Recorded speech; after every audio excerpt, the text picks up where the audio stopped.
Welcome back. Well, there used to be a time when you went to the supermarket and bought a dozen white eggs, remember, in a styrofoam container. Well, now you have so many options. You have organic, free range, cage-free, antibiotic-free. Oh my gosh, the list goes on and on. There are more options than most of us know what to do with. So we decided to grab our expert, Aaron Gottlieb. He's the owner of Native Son Natural Foods Market, here with some food for thought, our food for thought segment in our Native Son kitchen. And we're talking about egg labeling. And this started as a good intention idea, and now it's just gotten out of control marketing, confusion. Well, back in the early 1900s, a flock was found in the backyard, and that's where most people got their eggs from in the first place. And then through technology and through innovation, we found ways to make chickens have healthier lives, produce more eggs. They've doubled their lifespan and their egg production. So unfortunately, with that comes unhealthy practices, and they're meant for profits rather than for health. Yeah. And so a number of labels have been put out over the years to try to demystify what people are wondering about, because people want transparency in their food.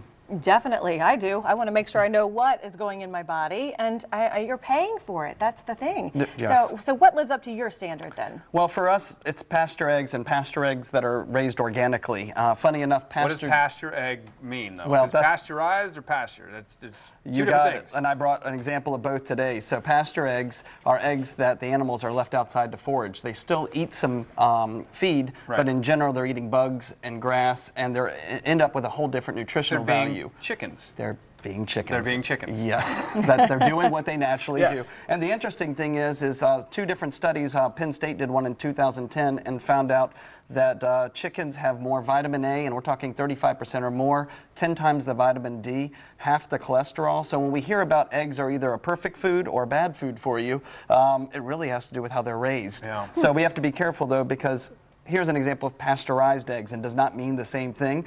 Pasteurized is them heating them, so the bacteria that can sometimes come with an older egg will not make you sick. Well, if you cook an egg like you're supposed to, then it's going to get over 160 degrees and kill any of that bacteria anyways. So you're paying for something that you're not really getting any value out of. Right. But so here I'll ask you, because I know the answer to this, but when you see cage-free, this says cage-free.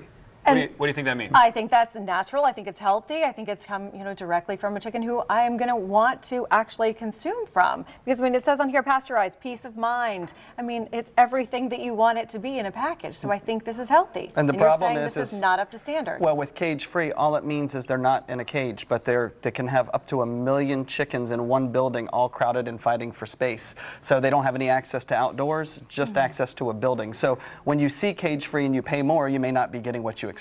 Magic in wording. Absolutely. And then take it a step further. Then when you have, is it free range? What does it say? Free range is going to be organic and free range eggs. Organic and free range eggs. What do you think that that means? Basically the same thing. Yep, absolutely not. So free range means absolutely not. There you go. They have access to outdoors, but you would think that means they're running around in the grass and they're eating bugs and doing their natural thing. And they're happy. No, they're on a concrete pad with. They're going to have a fence around them, and they're all crowded for space, and it's not much better than the cage-free. Free range just means they can leave the building and walk out on concrete and walk back in. That's it. Prison run.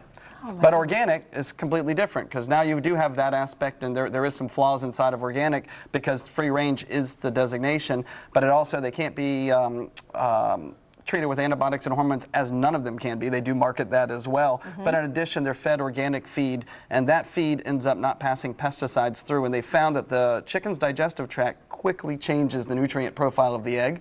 So if you switch to organic feed from non-organic feed, it will almost instantaneously have a higher nutrition just by the subsidizing the better ingredients. Is there a difference in the brown eggs and the white eggs, though, honestly? The color. That's it. The white eggs are better for dyeing. That's about it. That's it. For Easter time. You can dye them a little bit easier, okay? So folks out there, a lot of information. Which eggs should people be buying? Personally, when I look down for value, I go, an organic pasture egg does cost more, but you're actually getting what you envision of the eggs. The chickens roaming around being chickens, eating their feed, having a higher nutrient value. So you're better for the environment, better for the chicken, and better for our own health. So that's where I go to pasture organic. Pasture organic. Yep. And one thing we also learned, Jared here, one of our floor producer, he has his own chickens as well, and he provides eggs for the newsroom. These eggs right here, if you zoom in on there, you can see they're a little dirty. A lot of people get thrown off by that. There's feathers on that. That's the natural coating that comes out, right? This is the best way, and unfortunately in America this isn't how we do egg production, but there's been a number of studies that show that when you don't wash your eggs and you don't refrigerate them, the natural coating that comes from the chicken will protect them from getting bacteria. It's washing them washes the coating away, and refrigerating them adds moisture to them, and that's how bacteria spreads. And that's how they do it in Europe. The more you know. We need we need the rainbow across the top of this segment each time. The more you know. We want to thank you. Moment. Thank you. Appreciate it. Thank Native Son for sponsoring this segment, and you can visit their locations in Bay Meadows, Mandarin, and Jacks Beach. Their website is nativesunjacks.com.